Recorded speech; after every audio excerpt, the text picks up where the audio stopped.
At dinner, my husband threw my phone into the soup when I laughed at a text from a male colleague and hissed, "You think this is funny?"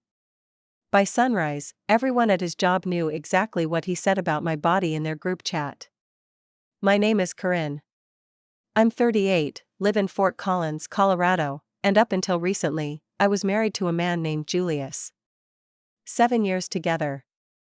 No kids, one dog, a beagle named Winston who always sensed tension before I did. Julius and I met back in Chicago at a mutual friend's wedding. He was charming, the kind of guy who made everyone feel seen. I was still healing from a bad breakup, and he made me feel safe again. We dated, moved in together, eventually got married and relocated to Colorado when he got a job offer from a tech company in Boulder. He became a team lead for their internal IT department. It paid well, offered great benefits, and came with something he seemed to enjoy more than the job itself: status. At first, things were good. We had Sunday routines, Friday night movie dates, and friends we saw often. But somewhere around year 5, Julius became different. Possessive, but in a subtle way. He'd make comments like, "Do you have to wear that to work?" or "That guy you talked to in accounting seems too friendly." At first, I brushed it off. I even found it flattering, maybe he just really cared. But slowly, it became clear, this wasn't love. It was insecurity, control, and it was growing. The shift was gradual, so much so that I didn't fully notice how small I'd started living. Less makeup. Fewer outings after work. Always checking in. Always explaining. I had friends, Trevor included, who joked with me over texts, shared harmless memes, inside jokes. But Julius hated Trevor. Never met him. Just hated that he existed. Which brings us back to the soup. It was a snowy Thursday evening. We were both home late. I'd just made dinner, French onion soup from scratch. The apartment smelled like caramelized onions and rosemary, warm and comforting. I was tired but in a good mood, still chuckling over a text Trevor had sent about our new intern accidentally emailing the entire department a meme instead of a spreadsheet. It was stupid. Silly. Nothing inappropriate. But Julius didn't find it funny. And in an instant, he made it known. My phone, now floating in broth and onions, sank to the bottom of the pot like a stone. I didn't say a word. I stood up, walked to the sink, and rinsed my hands. Then I grabbed a towel, dried them slowly, and went to the bedroom. He didn't follow. Not right away. But a few minutes later, I heard the shuffle of his feet in the hallway. "You shouldn't laugh at other guys' texts like that," he said from the doorway. Still no apology. Still no recognition that what he did was completely out of line. I didn't answer. Instead, I picked up my laptop from the nightstand and sat on the bed. "You're overreacting," he added, his voice lower now. I didn't look up. Just opened my browser and typed in the login for my cloud backup. Here's the thing Julius didn't know: every photo, every message, every document I ever synced on that phone was backed up to my Google account. It took me less than 5 minutes to access everything. My messages, his screenshots, yes, even his, because months earlier he had used my email to send a zip file to himself when his VPN wasn't working. I remembered the file name, Q3 Evidence. Sounded technical, professional. Probably a report for his manager. I had never opened it. Until now. And what I found wasn't work-related. It was a full export of his company's Slack group chat. Not his whole team, just a private group labeled Code Red. It was all male team leads. And it was disgusting. Message after message, these men, married, fathers, supposed professionals, talked about women in the office like locker room creeps. Screenshots of women from company events. Judgments about their appearances. Comments like HR Barbie and MILF in accounting. But the worst was about me. "Wife still got that bend me over the kitchen counter energy," Julius wrote. Another responded, "Post pic or it didn't happen face with tears of joy." Julius replied, "Too classy for pics. Just gotta see her in yoga pants, bro." I sat in bed, reading each line, heart thudding. I felt like I'd been watching someone play husband for 7 years and only now realized it was an act. This man didn't just disrespect me in private, he made a joke out of me to his coworkers. And I knew exactly what to do with that. No yelling. No drama. I took screenshots. Dozens. I saved the PDF file, backed it up again. Created a new folder on my desktop labeled receipts. Then I drafted an email to the HR director of Julius's company. Their names were listed on the company website. I sent the message anonymously, with every file attached and a simple, professional note: these conversations may be of concern to your department. They involve senior staff members and include inappropriate comments about female employees and spouses. Screenshots and transcripts are attached. A concerned individual, I sent it. Then I turned off my computer, got up, and calmly made myself a cup of tea. Julius was on the couch by then, watching TV like nothing happened. "You good now?" he asked, still smug. I sipped my tea. I didn't answer. He went to bed without another word. I slept in the guest room. Or rather, I laid there with my eyes open, waiting for the fallout. It didn't take long. By morning, everything had changed. The first buzz of his phone came at 6:08 a.m. He was still asleep, mouth open slightly, a snore half caught in his throat. The second buzz came a minute later, then a third. Then a ping. He rolled over, groggy, grabbed his phone off the nightstand. I heard the rustling of sheets, the slight uptick in his breathing. The kind of noise you can only hear when you've been trained by silence. I was already awake, sitting on the patio with Winston, sipping coffee and watching the snow melt off the railing in slow drips. I knew what those pings meant. And I waited. At 6:23, the door creaked open. "What the HLL did you do?" Julius's voice was a whisper, but the panic in it was sharp. I turned my head just slightly, meeting his eyes. "Excuse me?" "Don't play dumb, Corinne," he snapped, stepping outside barefoot. He still wore his boxers and a wrinkled t-shirt. "HR just suspended me.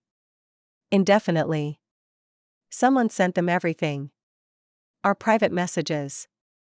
What the HLL is wrong with you?" I took a long sip of my coffee. "You mean the Code Red group?" I asked, casually. "The one where you talk about your coworker's boobs and call your wife a kitchen counter fantasy?" His face flushed. "You spied on me. You bragged about me. To your colleagues. Like I was your property," I said flatly. "And if you'd like, I can forward the rest of those messages to your parents. Or maybe your pastor? Didn't they ask you to lead Bible study next month?"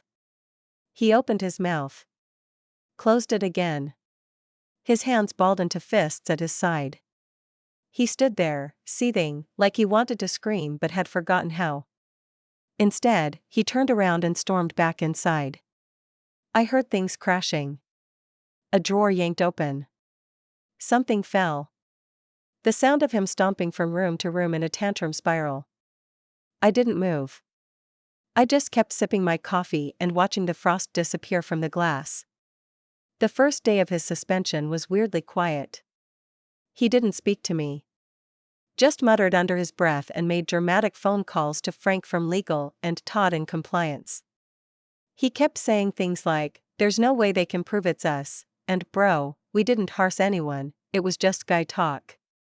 But they could prove it. I had made sure of that. The messages were timestamped. Usernames visible. A full digital trail that couldn't be denied. By day 2, Julius was drinking more than usual. He opened a beer at 11 a.m. and sat on the couch with the TV on mute. His phone barely buzzed now. No one was calling him back. I overheard a bit of a call that night. He was pacing in the kitchen, and his voice was louder than he thought. "They're scapegoating me," he said. "There were others. Why am I the only one who got terminated?" Terminated. I guess HR had made their decision. That was the night he tried to start a real fight. I know it was you, he said, cornering me near the sink while I was washing dishes. You're the only one who could have accessed that file. I dried my hands and looked at him. You're right. It was me. He stared at me, waiting for something, guilt, an apology, maybe even fear. I gave him none of it. Instead, I said, you humiliated me in front of people I've never even met. You threw my phone in a pot of soup like I was some cheating teenager. You disrespected me for years, Julius. And you thought I'd just smile and stay quiet? He backed up a little, his face twitching with a mix of confusion and fury. We were married. Exactly, I said. Were. He slept on the couch that night. And the next night. By the weekend, he packed a duffel bag and said he was giving me space. He mumbled something about going to his brother's in Golden. I didn't ask when he'd be back. I didn't care. When the door shut behind him, Winston came trotting into the hallway and sat down at my feet. I knelt to pet him and whispered, "Good boy. It's gonna be just us for a while." The first real breath I took in years happened right then. Not a metaphorical breath. An actual one. Deep. Clear.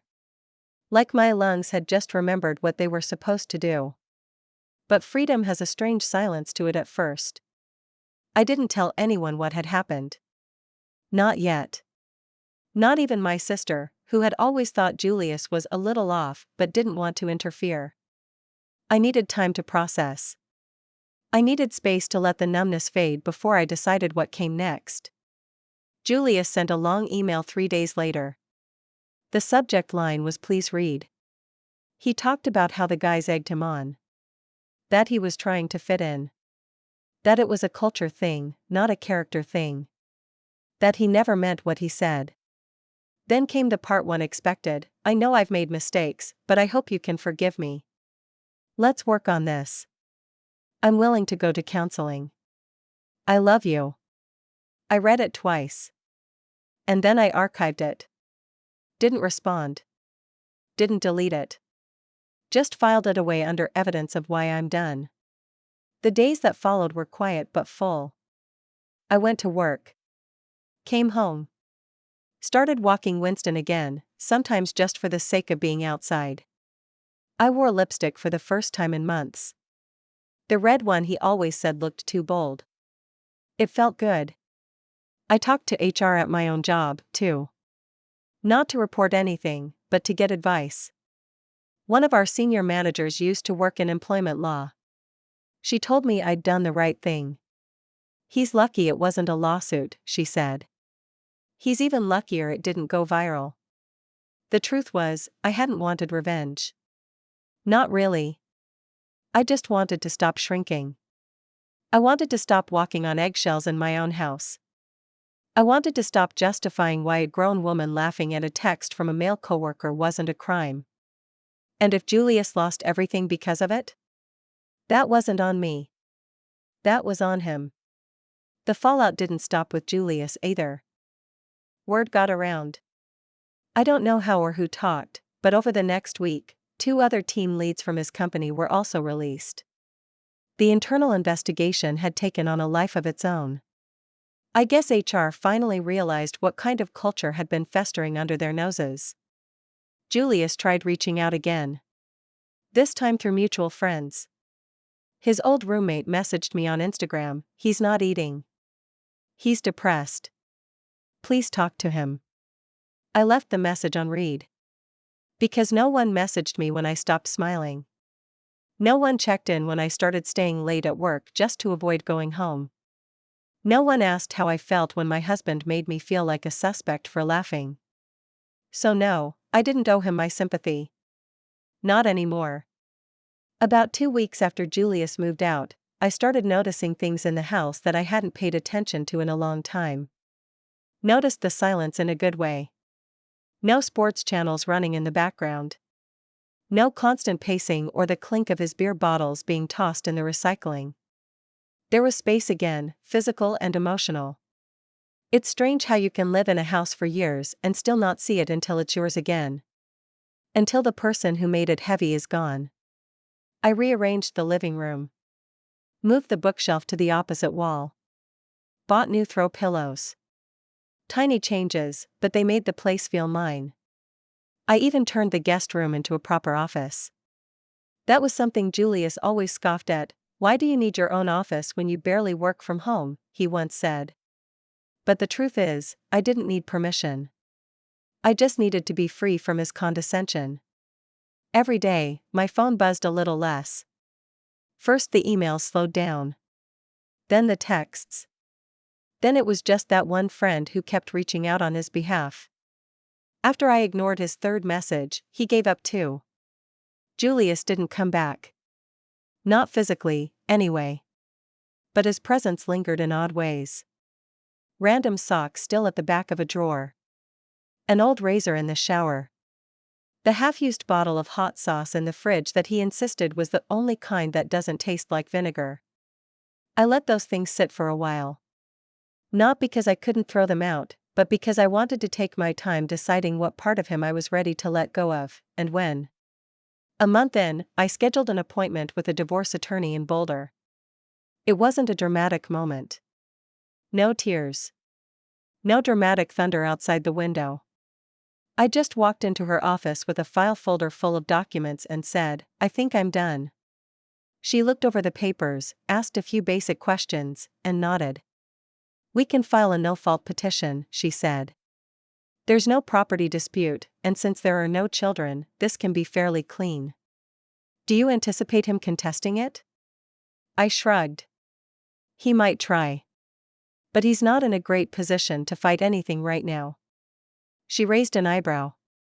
"Is there something I should know?" I didn't give her every detail, but I gave her enough. His termination. The group chat. The documentation I had sent to HR. She paused and gave a small smile. "You did a lot of things right. Especially protecting yourself digitally." That meant more than she probably realized. After filing the initial petition, I went home and did something I hadn't done since we moved into that house. I cooked for myself. Not some rushed dinner for two where I had to time everything around when he walked in the door. I made what I liked. Pan-seared salmon, garlicky green beans, and roasted sweet potatoes. I poured a glass of red wine. Set the table just for me. Winston sat at my feet, tail thumping gently against the floor. I played music. Not soft background noise, but the kind I used to love. The kind Julius always said gave him a headache. It wasn't much, but it felt like something sacred. And slowly, I started doing more of that. Going to the bookstore on weekends. Spending time at the little coffee shop near Prospect Road where I used to write before we got married. Calling my sister just to chat, without watching the clock or hiding in the laundry room for privacy. Bit by bit, I reintroduced myself to the parts of me I had abandoned. One day, I ran into someone at the grocery store. It was Amina, from my old book club, the one I stopped attending 2 years ago because Julius didn't get the point of discussing novels like it's homework. She hugged me in the produce aisle like she hadn't seen me in years, which she hadn't. "Oh my God, how have you been? We thought you moved or something." I smiled and just said, "I've been figuring things out." She didn't pry. Just smiled back, touched my arm, and said, "Come to book club. We miss you." I went the next week. We discussed a mystery novel, drank way too much wine, and stayed up talking about everything except men. For the first time in what felt like forever, I laughed without bracing for a consequence. Around that time, I also started seeing a therapist. Her name was Moira. She had a calm energy, the kind that makes you feel safe saying things out loud for the first time. "I'm not even sure what to work on," I admitted during our first session. "I don't feel broken. I don't know who I've been these last few years." Moira nodded. "That's a good place to start." In therapy, I realized how often I had minimized things. Not just the soup incident or the group chat, but the little humiliations. The way he'd criticize the way I loaded the dishwasher. How he'd roll his eyes if I laughed too loud in public. How every conflict somehow became my fault, or a product of my emotional thinking. And I realized that Julius wasn't just controlling, he was careful. He never hit me. Never screamed. Never broke furniture. He was a nice guy to everyone else. But he chipped away at me, quietly, until I barely recognized myself. And now, I was piecing myself back together. One day, I got a manila envelope in the mail. No return address, but I knew the handwriting. It was from Julius. Inside was a handwritten letter, 3 pages long. Apologizing. Explaining. He wrote about how he had lost his job, and now, his reputation. He was seeing a counselor, had moved in with his brother temporarily, and wanted to start fresh. He said he still loved me. That maybe someday we could reset. I folded the letter neatly and placed it in the same folder where I'd kept the HR emails and the Slack screenshots. Not because I was holding on to anger, but because it reminded me of how far I'd come. He hadn't included a return address. Which was good. Because I had nothing to say. And I didn't need to reply to find closure. Weeks turned into a couple of months, and I settled into the kind of rhythm I hadn't known I missed. The quiet mornings with Winston asleep at my feet while I drank coffee and scrolled through the news. The unhurried walks through Old Town Fort Collins, where I'd window shop at stores I never entered when Julius and I were together because he hated aimless wandering. It's funny how control doesn't always come with a shout, sometimes, it arrives in small, consistent no's. No, we don't need to go there. No, I don't want to meet your coworkers. No, I don't get why you like that place. No, I don't think that outfit's appropriate. No, I don't want to talk about it. Every no left a quiet scar. And when the no stopped, when my space stopped being negotiated and became mine again, something began to bloom in its place. I didn't even realize how much of me I'd parked in the back of my own life just to avoid fights, lectures, or cold shoulders. One random Tuesday, I ran into one of Julius's former coworkers. His name was Rami, and he was one of the quieter names I remembered from the Slack logs, not innocent, but not among the worst. We passed each other outside a coffee shop downtown. He did a double take, stopped, and then gave a half smile. Corinne, right? I hesitated. Yeah. Hi. He looked awkward, stuffing his hands in his pockets. Hey, I heard about everything. What happened? I just wanted to say, I'm sorry. I should have spoken up. That hit me harder than I expected. Not because I needed his apology, but because it was the first acknowledgement from anyone in that circle that what happened was wrong. It's okay, I said quietly. I think it was all bound to come out eventually. He nodded. It blew up pretty bad after you, well, after HR got that stuff. Julius told everyone someone hacked him. But most people didn't buy it. I raised an eyebrow. He said he was hacked? Yeah. Then someone pointed out all the files were exported by his account, Rami added, almost sheepishly. Anyway, I left the company. A few of us did. Just didn't feel right anymore. We talked for a few minutes. He never pried. Never asked what I was doing now or how I was. Just stood there in that awkward, shared air of someone who knew they were complicit, even in silence. As he walked away, I realized something important. I didn't feel hate anymore. Not for him. Not even for Julius. What I felt was distance. Like I'd stepped out of a house that had been slowly flooding, only realizing how wet I'd been once I stood on dry land. The divorce proceedings were moving forward. Julius hadn't contested. Maybe he knew better. Maybe he didn't have the energy to fight anymore. Either way, his lawyer sent everything through mine without drama. One morning, while I was on my second cup of coffee and reviewing some manuscripts for work, Moira, my therapist, asked me a question that stopped me cold. What would you have done differently if this had happened 2 years ago? I sat there, blinking at the screen, then looked up. I would have apologized, I said after a beat. I would have cried. I would have asked him what I did to make him feel so jealous or insecure. Moira didn't speak, just gave me a slow, affirming nod. "And now?" she asked. I thought about that night, the soup, the phone sinking like a rock, the burn of betrayal on my skin. Now? I'd laugh. Not because it was funny, but because it was ridiculous that I ever thought that was love. Therapy had become my space to say all the things I had censored for years. Things I hadn't even admitted to myself. That it wasn't just the control. It was the slow erasure of who I was. And the worst part? I let it happen. Not out of weakness, but because I thought I was being kind. Compromising. Loving. Turns out, love without boundaries just becomes a place where you disappear. Around that same time, my sister Morgan invited me on a weekend trip to Santa Fe. We hadn't traveled together since college, and I almost said no out of habit. But I stopped myself. "I'd love to," I texted back. "Send me the details." We drove down in her car, windows cracked open, old songs from our high school playlist filling the air. Somewhere past Trinidad, she glanced at me and said, "You seem lighter." "I am," I replied. "I think I'm finally breathing again." Santa Fe was healing in ways I didn't expect. We wandered through galleries, ate way too much green chili stew, and sat under adobe arches sipping wine as the desert cooled around us. No one knew me there.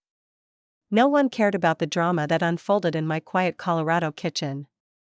I was just a woman rediscovering what it meant to enjoy her own company. On the last night, Morgan turned to me after dinner and asked, "Do you think you'll date again?" I laughed, not because the idea was absurd, but because it hadn't even crossed my mind. "I don't know," I said. "Right now, I think I just want to remember what it's like to live without fear of being misunderstood." She nodded. "That's fair. Maybe someday," I added. "But only if it's better than being alone. Because alone's actually not that bad." When we got back, I started writing again. Not just journaling, actual short stories. Fiction. The kind I used to love before everything turned to survival mode. I'd sit on the patio with Winston asleep beside me and write until the sun dipped below the rooftops. I didn't write about Julius. Not directly. But pieces of the experience wove their way into my stories. The tightness in a character's chest when someone walks in the room. The way a smile can feel like a threat. The freedom of silence when it finally stops being laced with tension. And in every story, I left space for the character to get free. Because if I'd learned anything, it was that healing doesn't come with grand gestures or dramatic closure. It comes in tiny moments, the first laugh that's real, the first deep breath, the first time you say no without guilt. And in those moments, I wasn't just surviving anymore. I was beginning to live. It was a bright, windy morning when the official divorce decree arrived in the mail.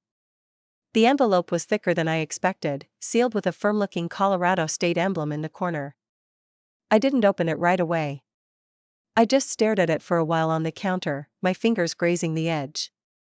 It was strange. That one envelope contained the full stop to a chapter that had taken years of my life to write. But I wasn't sad. I wasn't even angry. I was just ready. Winston padded into the kitchen, tail wagging, and I smiled. "Let's go for a walk first, huh?" The envelope could wait. Later that afternoon, I opened it. Signed.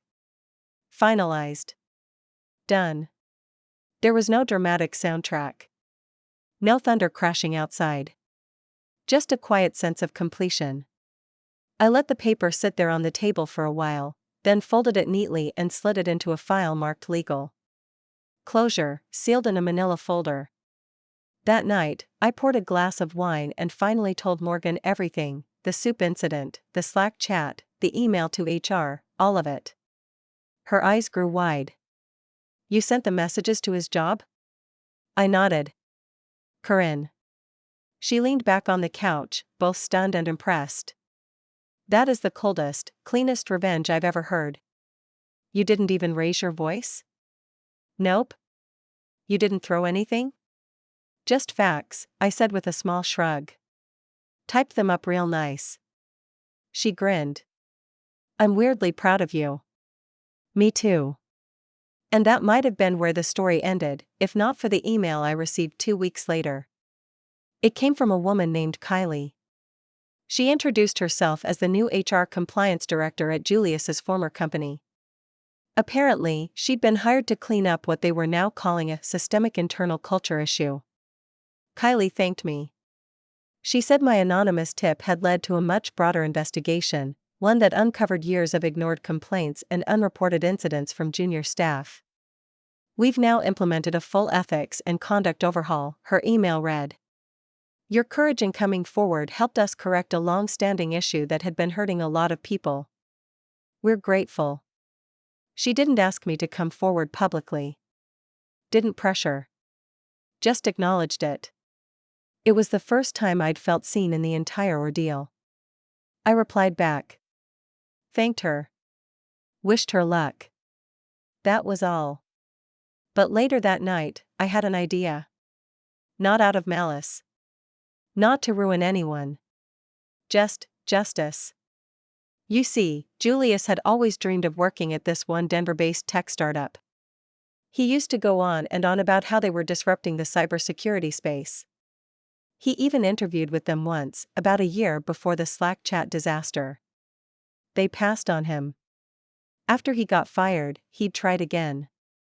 Sent his resume around. Bragged to his brother, according to Morgan's sources, that he'd bounce back better than ever. I did a little digging. They had a brand new director of engineering. A woman. A former colleague of mine from a publishing tech symposium I'd attended. Her name was Hina. We weren't close, but we'd chatted about ethical hiring practices, women in leadership, and maintaining respectful digital cultures in male-dominated industries. She was sharp. Exacting. So I reached out. I didn't slander Julius. I didn't even mention our personal connection. I just forwarded the original HR packet anonymously, again, and added a short note. Before you finalize any decisions, please ensure your leadership candidates align with your company's values. Transparency matters. No signature. Just the facts. I don't know if Julius ever knew why he never got that callback. But I watched his LinkedIn profile for weeks. Nothing changed. No new job titles. No announcements. No humble brags. Just silence. Eventually, he deleted the account.